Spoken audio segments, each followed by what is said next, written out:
So we were talking about the evidence that is not available in the likes of the Financial Times.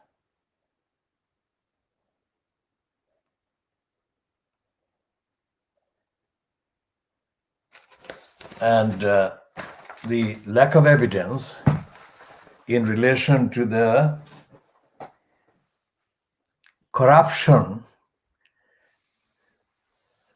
and corrupt practices that were found to have been involved in the behavior of Luthuraman, who was in place as the, quote, elected mayor at the expense of Tar Hamlets, Bara, in a ruling by the election commissioner, Richard Morey, who published his ruling on the 23rd of April 2015. And I was giving the evidence to fill the gap because the coverage of Fleet Street, of Tar Hamlets, and of the findings of Morey and the corruption has been absolutely scandalously poor and scanty and irrelevant and misleading. Now, Tar Hamlets, population-wise, demographically, and in terms of the various central factors, is one of the constituent boroughs in what is called Greater London. 32 boroughs, and Tar Hamlets is one of the 32 boroughs. But its frequency in bad news and in the listing by various sources as one of the most deprived boroughs makes it necessary for the borough to be examined and kept under watch from any actual democratic observer, campaigner, activist, advocate, and defender. All of that apply to me. And all of that are relevant to the existence, the creation, the foundation of the Khoodeelaar campaign and all the other campaigns that I created, founded, and have been coordinating and promoting. Now, one of the reasons why the plan to impose a mayor, elected mayor on Tar Hamlets borough was unacceptable to me was the universal reason that it would not improve in any way, shape, or form the quality of service owed to the population by the locally, quote, elected borough council, Tar Hamlets. And that has been vindicated more than once. But even before I objected to that particular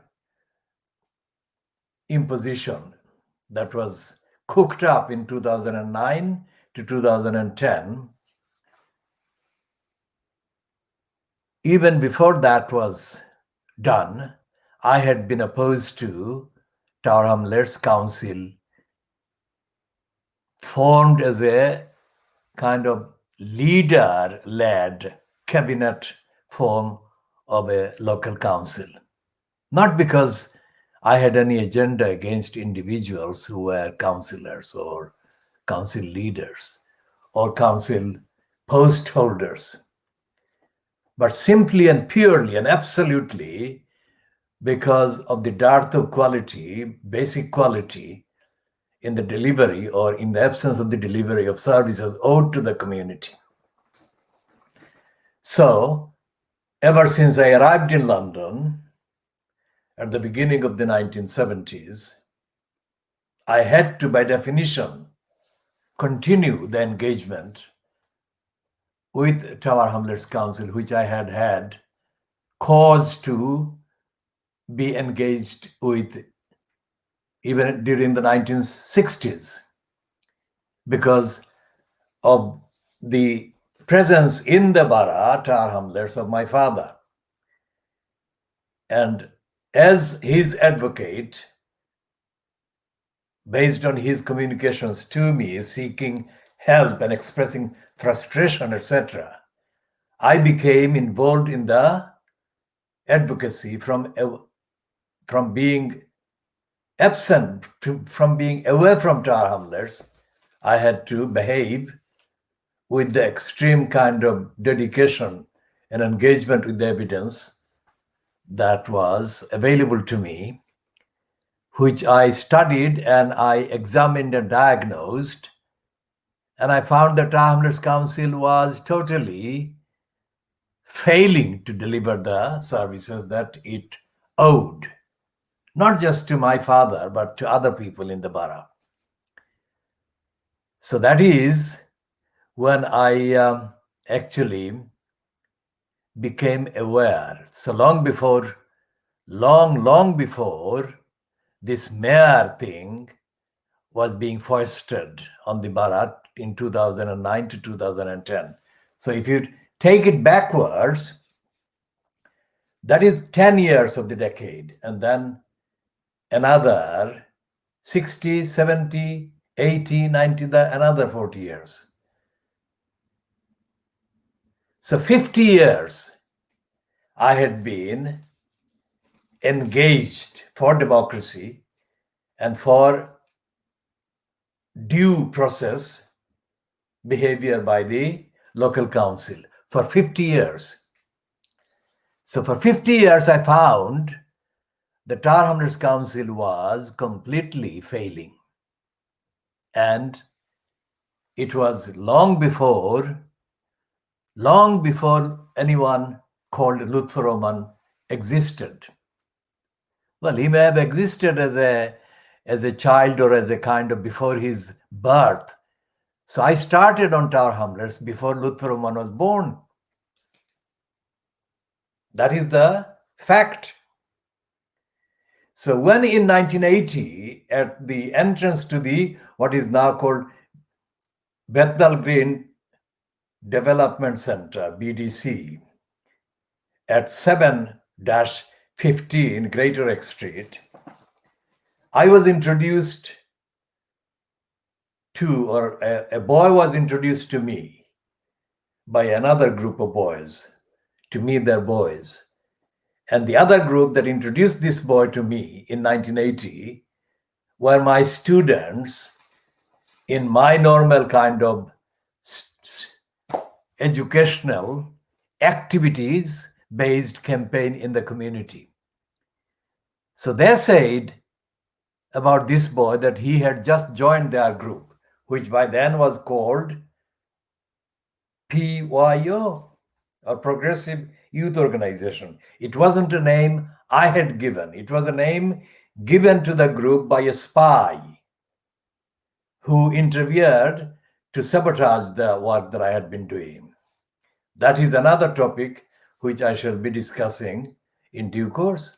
So this boy was introduced to me, and the other boys called me sir. I mean, I'm the teacher. That is the basic way they address me. And this boy addressed me as sir. Now, why this is important will be obvious in the later parts of this evidential narrative.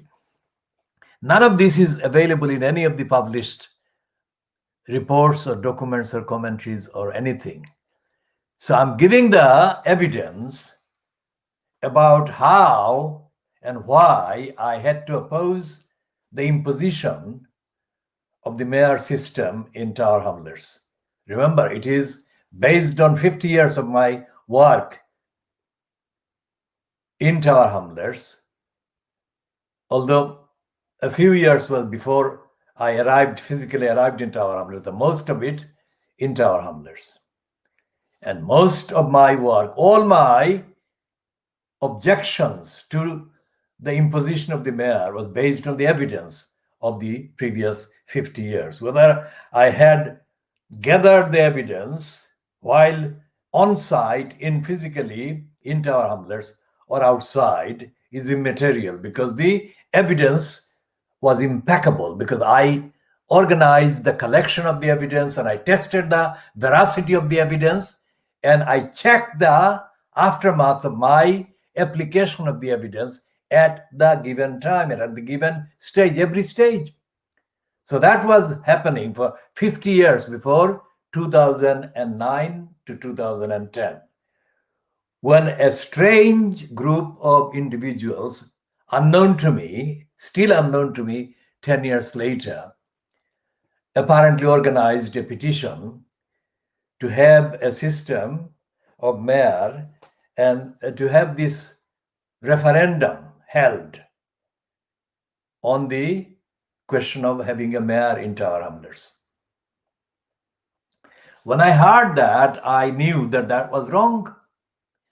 Not because I was a supporter of this or the other kind of party or position or career. I never had any consideration for my, quote, career when I held an opinion and organized an action about a particular issue, either here or before I came to London or Tower Hamlets.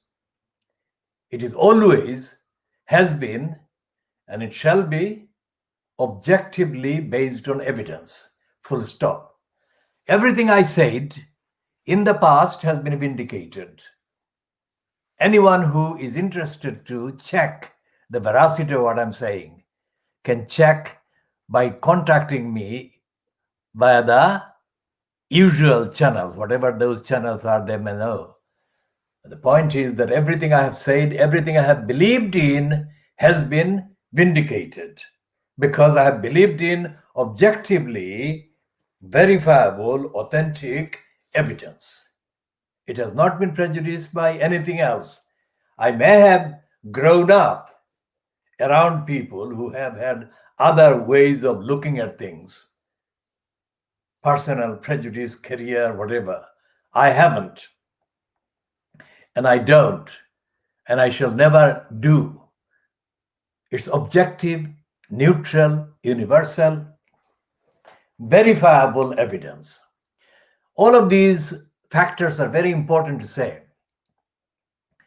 because in Tower Hamlets, demographically, Bangladeshis have been more mentioned than the white indigenous people or any other groups of people with any other backgrounds, like the recent years, the Polish people, because numerically the Polish have been the second largest group after the Bangladeshis. Now they may overtake numerically the Bangladeshis.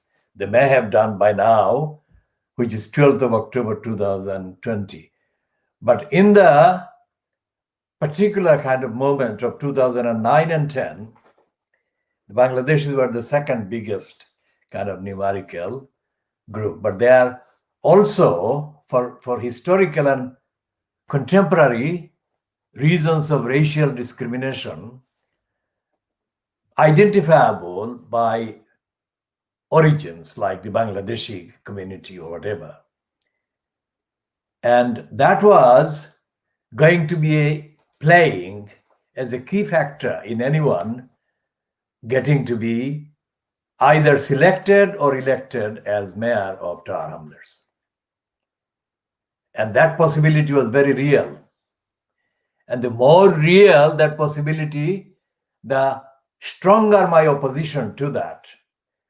Because in the Bangladeshi community, in 2009 and 10, and in the 10 years since, there was no, and there has not been, a mechanism, social, community, democratic mechanism for accountable behavior by elected people or people who are elected in the name of the community. If the individual elected happens to be of high conscientiousness and high sense of duty, then it will be down to them, it will be due to them that they will be democratically answerable and accountable. But as the statistics, as the numbers and the evidence show, individuals who get elected are not prone to behave with high consciousness or conscientiousness. So therefore, there has to be an objective mechanism in order to hold anyone accountable to the community for the jobs they are elected for.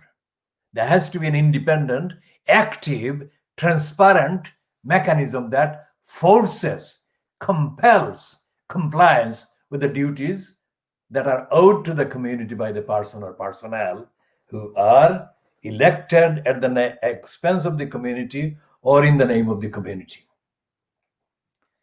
And there was no such mechanism. So I said that there is no way that the community would benefit. It would be a disaster if we had a mayor, an executive mayor, and it would be totally incompatible with the needs of the community in a setting like this, and the community would lose out. It wasn't just the Bangladeshis that I referred to as the community. I referred to the community by including all the various backgrounds, all the indigenous white people, other people from other continental backgrounds like African people, and other people other than Bangladeshis from the subcontinent, say the Bangladeshis and Indians and any others, like including Pakistanis. But their numbers were significantly less in the entire hamlets than Bangladeshis. So essentially, the practical reference came down to refer to Bangladeshis. And as in the Bangladeshi community in Tower Hamlets, there was no mechanism for accountability by elected personnel. There would be a disastrous kind of diminution, reduction, lessening of service and the quality to the community as a whole, and Bangladeshis in particular. And the worst aspect of such a post being created and held by the likelihood of a Bangladeshi candidate would be the scandal, the dishonesty, the real possibility of corruption and abuse and misuse, and the abuse of the community by the person elected. Because that is the kind of cultural composition of the community, where a post, especially a post in the UK, is considered by most people in the community, in the Bangladeshi community, as by definition elevating the person elected to a status that actually their behavior, their character, or the post do not entitle them to. But the cultural background, the outlook of the majority of the people in the Bangladeshi community is to give them that kind of deference, which is even worse than just a dictatorship.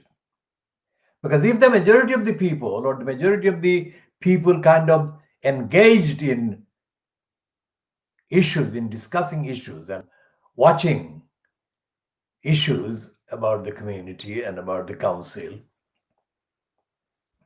if they are deferential, not because of the quality of character, but because of the post that a person holds, then it will make the job of getting the community the services by this post holder even harder. And the corruption lies in there, because in the community there is a wrong balance, wrong equation between corruption and position. People based on the evidence of the last 50 years in the context of Tar Hamlers, I can say people prefer the position to a corruption-free position, let's say. So when the Richard Morey ruling was published and Lutfur Rahman was ousted, there was not the necessary kind of outcry in the community against the perpetrator who had disgraced the collective name of the Bangladeshis and the Muslims. And we shall come to both those in the later part of this particular edition. Because when Mori gave his ruling, he did say that he found no evidence of Lutfur Rahman being extremely connected with extremists. Now that was Richard Morey being politically completely insignificantly ill-advised and unwise. It was not his business to deal with that thing. That was his indulgence in politicking for whatever reason, probably trying to come across as not being obsessed with that particular kind of form of anti-Muslim line that the likes of Andrew Gilligan and his colluders like Ted Jury had indulged in. Whatever Richard Morey's decision to make any point about finding no evidence of Lutheran being connected with extremism was completely futile, irrelevant, because in the context of elections, extremist elements are not relevant. Elections are not won or lost by basing any connection with extremists, so-called, whatever that is. And in Tower Hamlets, the actual factors that played any kind of role in any election locally have been traceable to the behavior of the various cabals and cliques controlling the various mosques on the one hand, and the others controlling the various groups of political kind of agents and stooges that are controlled by orders and dictates and agenda based in the mainland of Bangladesh. Ordinary local people in Tower Hamlets are not allowed to create an independent, objective mobilization defending the whole community based on the universal standards of accountability, transparency, equality, and answerability. So that is why I said that any elected mayor would not be answerable to the community, but would cause the same community which is not given the benefit of answerability, which will be given the maximum burden of scandal when this particular candidate, whoever that was or would be, behaved in a corrupt, disgraceful manner, which is what has happened. Because all the opinions that have been expressed about Lutfur Rahman being a quote mayor in Tower Hamlets, opinions expressed mostly by people cannot be traced directly, but who have expressed their opinion in the kind of columns or in the chats and other views they have published on the internet. about 95% of the opinions have been hostile to Lutfur Rahman as a Muslim and as an ethnic whatever, and a migrant. Now that is not acceptable. That is too much, which is why I had said that this would happen. And again, in the body of the Bangladeshi community, so-called political elements and the so-called ethnicity-linked media operated in the name of the Bangladeshis from addresses in Tower Hamlets. There has been no role. There has been no role in even acknowledging the extent of the venom and the hatred aimed against the Bangladeshis by the racists who have used the very fact that Lutfur Rahman comes from Bangladesh, has a Muslim name. Those two have been enough for them to condemn Lutfur Rahman in the most elaborately racist manners. Now, that is nothing to do with Lutfur Rahman personally, as I have said. It was to do with the fact that the community did not stop him behaving in a corrupt way. In fact, the petitioners were able to make a case that Lutfur Rahman used corrupt means and the corruption was responsible for his corrupt election on the 22nd of May 2014.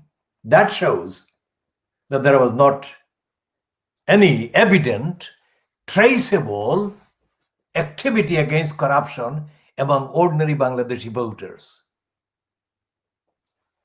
Is it speculation I'm making? No. During the hearing of the evidence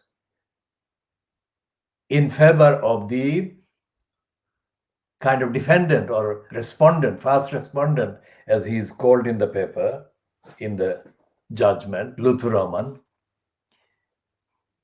two persons featured as witnesses on behalf of Lutfur Rahman. One was a man called Shamsul Haque, who is linked to it or was linked to it at the time. I don't know what has happened to him. I have no connection with him now, but I'm saying about the time that he appeared in front of the election commissioner. Now, this man was connected with a mosque in Ford Square, which is not far from Whitechapel. Ford Square is near the Sydney Street in Whitechapel area.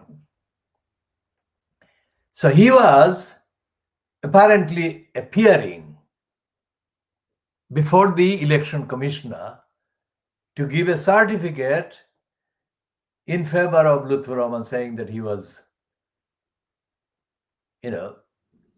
not responsible for any bad things or any wrong things or any corrupt things, etc. Anyone who wants to challenge the accuracy of what I'm saying can challenge me, and we shall produce the actual hearing transcript, and then we can resolve it as to what was actually said. The main thing is that the man called Shamsul Haque apparently gave a call or made a call during that election, or in the run-up to that election of the 22nd of May 2014, in which he gave a kind of awaz, that is the Islamic sermon or Islamic kind of speech, kind of religious speech, which implied, and I'm not quoting here because I haven't got the transcript, I have got the general understanding of what was said and what was reported. And it was suggested, it was implied that this man, as well as others like him, using a platform as an Islamic person, Islamic kind of leader or an imam or similar, had said to people who were his audience at the time that giving their votes to Lutfur Rahman at the mayor election on the 22nd of April May 2014 was a religious duty, or even words stronger than that. So when he was asked about that he had actually made such a call or given such an advice to people, this Mr. Shamsul Haque reportedly denied having said that. But then the side of the petitioners produced evidence showing that there existed footage where he had said that. Shamsul Haque had said what was alleged against him as having been his statement in favor of votes to be cast for Lutfur Rahman for religious reasons. When it was put to him again that there had been footage showing that, then again reportedly, because I wasn't in court hearing this, reportedly Shamsul Haque said, if there is a video or there is footage for supporting him, supporting the claim that he had made such a call or made such a speech, then he must have made the call. Now that is two completely different positions by the same person about the same event. Now this Shamsul Haque is known in the community as a religious kind of leader. Now if that is the treatment that he kind of invites based on his behavior, which is exposed as being untruthful and dishonest, then it impacts on the whole community. Now that is one person. The other person who was also produced in court or in the election court hearing, apparently as a supporter of Lutfur Rahman and his character,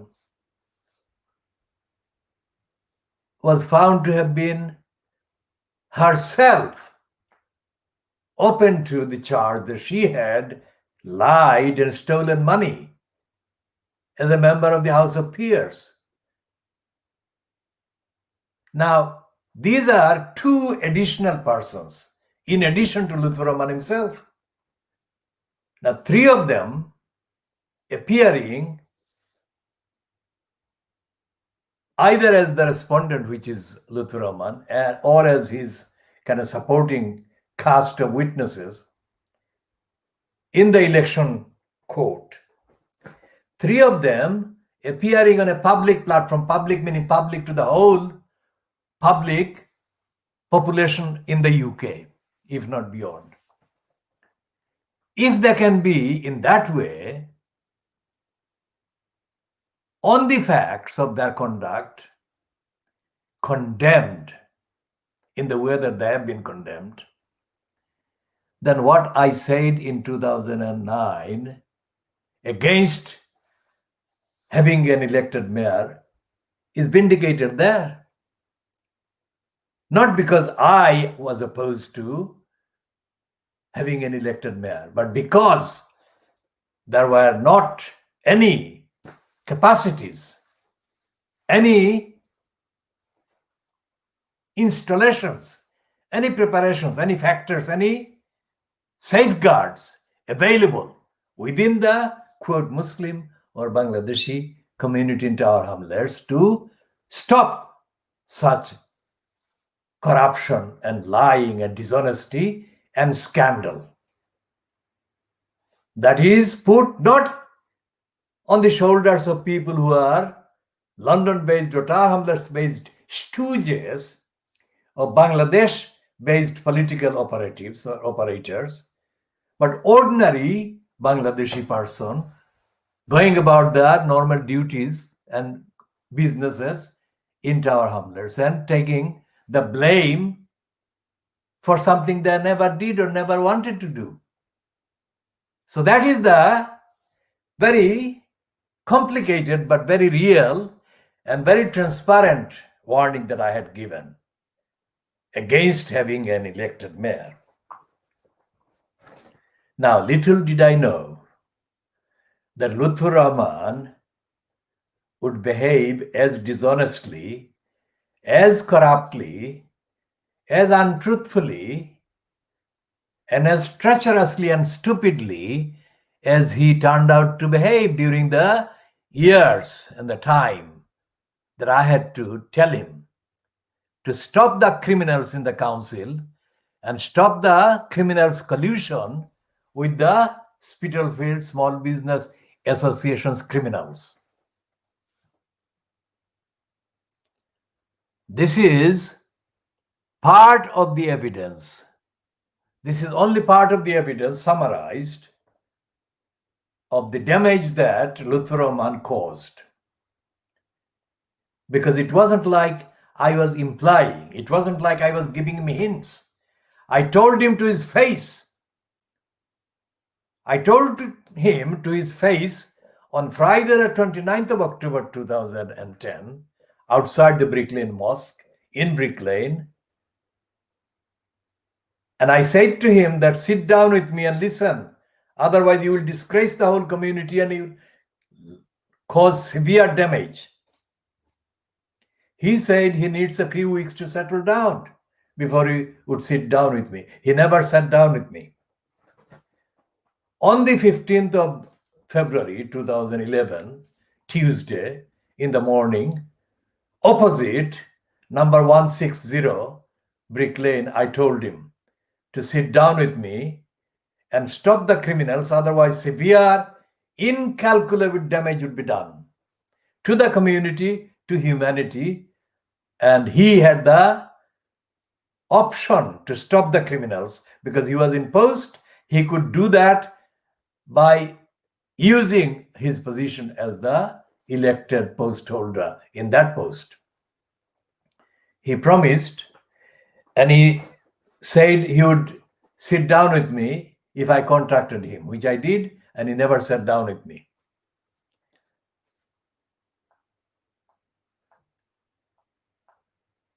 Then on the hundreds of occasions in the period between that date and the date when he was ousted, I contacted him through Alibor Chowdhury. I contacted Lutfur Rahman by phone sometimes, but not as many times as I did Lutfur Rahman. And Lutfur Rahman did not answer his phone most of the times. And Lutfur Rahman also lied to get me to speak for his re-election. And he tried to do that, get me there as a speaker by telling Alibor Chowdhury to invite me. Now, Lutfur Rahman was stupider than I had thought he was. How did he think that I would go and speak for a post that I had opposed consistently? He was stupider, or he was more sly than Nick Cohen called him in The Spectator. I had told Lutfur Rahman on the 6th of May 2010, outside the polling station in Balance Road, or near the polling station in Balance Road, that he, Lutfur Rahman, should have resigned as leader of the Labour Group on Tower Hamlets Council, because the Labour Group itself had opposed, most of the Labour Group had opposed the mayor system. And if he didn't oppose it, then he should have resigned the post because the group didn't support his position. So he was not leading the group on a principled matter of that magnitude. I told him to his face in Balance Road on the day of the election, on the 6th of May, 2010, and that was the day of the referendum also. But I told him.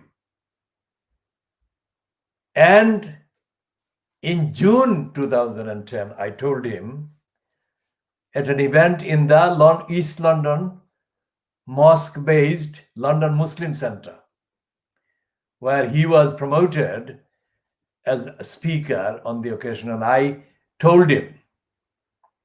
When I told him, I was attacked from behind by a thug belonging to the East London Mosque. Now, the thug did not stay there for me to identify him at the time, but others saw him.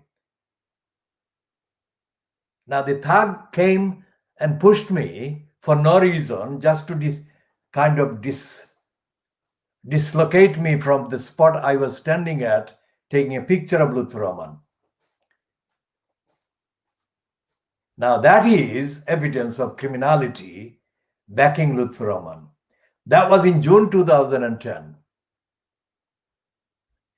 And then a group of other criminals shouted incoherently, intolerant words, which had nothing to do with anything I was doing. I was not there in contact with them. I was not there talking to them.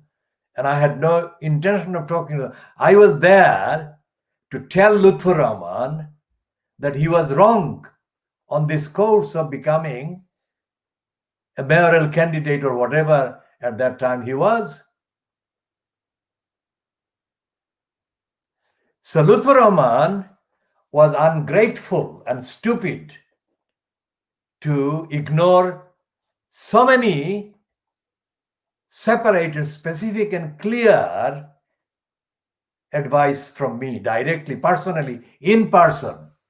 And I was motivated not by any personal kind of interest for or against any post in the council of any description.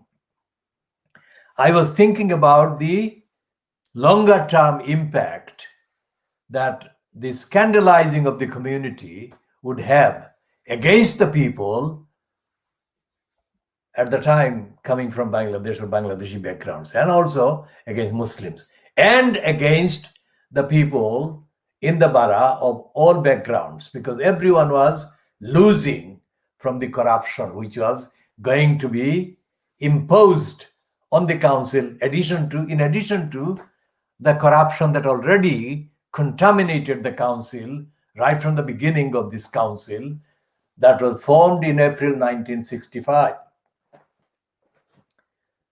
I alone knew this history. Nobody else knew this history. Nobody engages in these actual evidence-based, factual goings on as I do. So Lutfur Rahman did a grave disservice to the community, and he exhibited his extreme stupidity and ingratitude to me, because he did not deserve even one warning from me. He should have been condemned to be exposed as the crook that he has been exposed as, without me giving him the benefit of my wisdom, my learning, my morality, my ethics. And this is something that applies to other criminals operating in various professional kind of pretenses at the expense of the community in Tower Hamlets and in the wider boroughs and wider parts of England and in the UK. And one of those criminals involved with the so-called media circulated an unbelievably stupid claim that I objected to or criticized his particular outlet because I was not given a platform. I was not invited to a kind of program. Now, absolutely anyone who knows my record would know that that is the opposite of my motivation, always has been. And I repeat here, I don't need Lutfur Rahman to say that I was more able than he or anybody else. I don't need anyone to say that. My record shows that. And I don't need anyone to say that I'm motivated by any absence of a platform in the media for me. That doesn't matter. I have been creating my own platform for decades, and I have been effectively advocating the case, whatever the case has been. So it is not relevant to explain the stupidity of this individual, ignorant person, by saying that I was only criticizing or was critical of their output or their content because I had not been given a platform. My record is I refuse to appear on most platforms that are offered to me. I refuse to take big jobs that are offered to me, have been offered to me. I refuse to make any contract with anyone based on some kind of personal agenda. I behave morally and ethically on the evidence, and it goes back decades. And if Lutfur Rahman understood anything about society, about community, about campaign, about morality, ethics, democracy, accountability, and the fact that he would not be able to hire 1 hour of my time,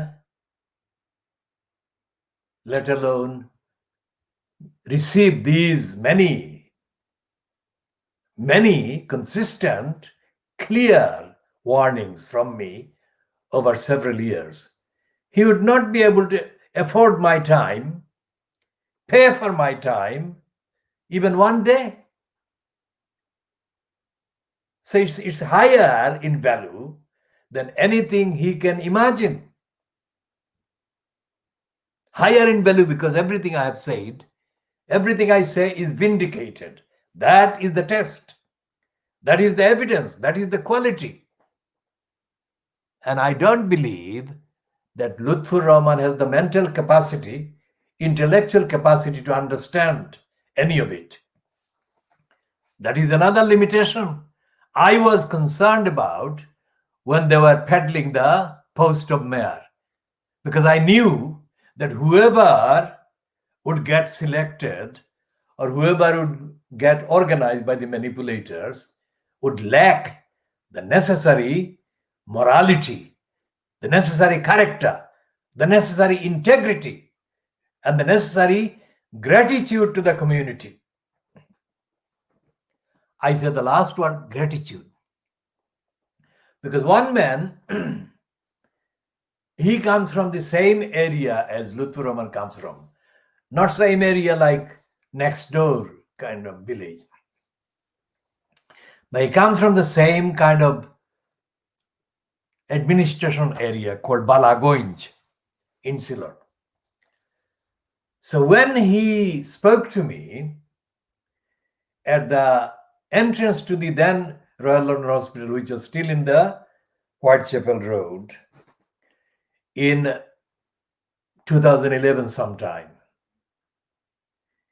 he said to me, he spoke very ill of Lutfur Rahman. And he said that Lutfur Rahman is very ungrateful.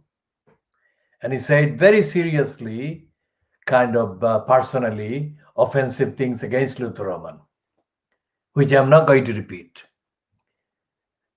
And Lutfur Rahman was accused of being ungrateful. That is the summary of what that man said.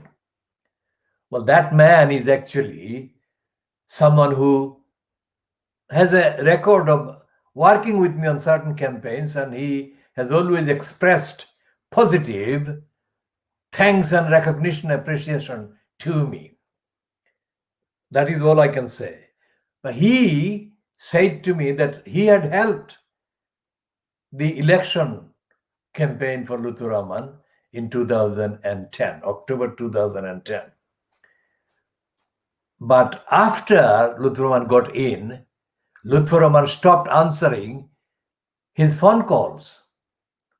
And that was the behavior that person from Balagunj mentioned to me as the proof of how bad Lutfur Rahman was. That is what he said. But he said seriously damaging words and phrases.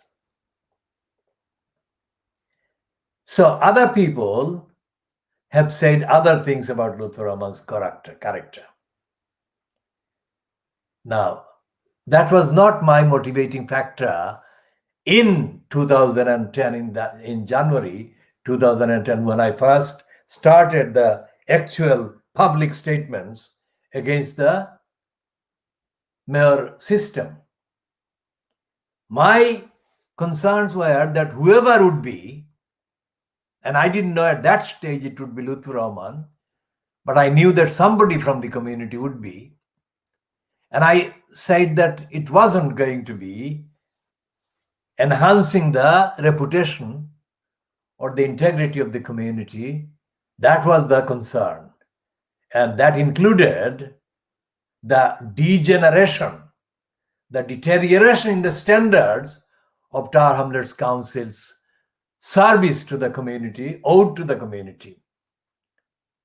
And everything Lutfur Rahman has done has been absolutely 200% vindication of my concerns generally.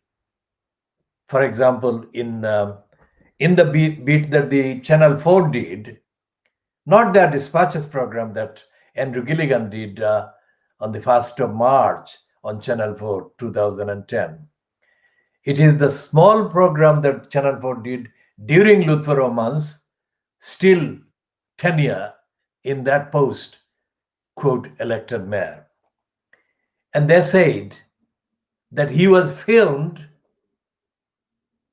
getting his laundry ferried in a publicly paid for vehicle, car or whatever. And the distance that he used a kind of publicly paid for vehicle was only few, maybe not more than a couple of 100 yards. How did he work out that he was entitled to behave in that way? If Tower Hamlets is still one of the most deprived boroughs in all of England, how could he, being in the post as elected mayor, so-called, in the name of that same Tower Hamlets borough, waste so much money for such a pathetic event, ferrying his own laundry from the whatever cleaners or whatever in a vehicle that was paid for by public? Why not do it like everyone else does?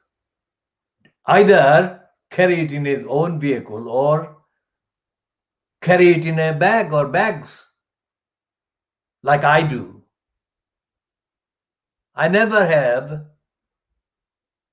ferried any of my belongings, clothes that is, from laundries or laundry in that way. I've always used public transport and used bags. I still do. So if I can do it, why couldn't he? The fact that he did that featured in a documentary, very short one, that one, but it completely damned him. At every level, he did the wrong thing. When I filmed him in Brick Lane on Tuesday, the 15th of February 2011, I also filmed the car that he had waiting in Brick Lane while he was attending one of the corrupt events organized by the SSBA. And that car was running. And the car was running, and the cost to the public in Tower Hamlets must have been, for that journey alone, more than £100. It wasn't something that somebody else told me. I filmed that car or that vehicle, and it shouldn't have been there. He should not have kept it there. A minicab, if he needed to travel in a minicab, would have been at most costing about 2 journeys, say from Mulberry Place to Brick Lane and Brick Lane to Mulberry Place, maximum of £30. So why did he have that car waiting there with engine running and costing more than £100? That showed Lutfur Rahman's unfitness. He was not on a roll of a company that was not accountable to the people. It was not a mysterious kind of thing. It's a democratic, it's one of the most deprived boroughs where people are harassed out of their homes for owing one arrear of rent. Now, arrears of rent and people being harassed, and what Lutfur Rahman did to aggravate the harassment will be part of the next in-depth diagnostic, evidential, analytical report on Lutfur Rahman.